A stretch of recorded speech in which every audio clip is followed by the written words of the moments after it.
आदित्याय भास्कराय नमः। ॐ सूर्याय नमः आदित्याय नमः दिनकर कोटि प्रभाकर। ॐ सूर्याय नमः ॐ सूर्याय नमः आदित्याय नमः दिनकर कोटि प्रभाकर। ॐ सूर्याय नमः।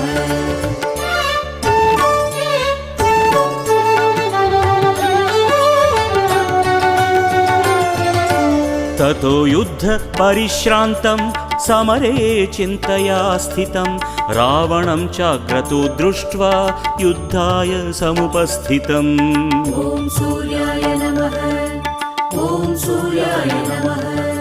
ततो युद्ध परिश्रान्तं समरे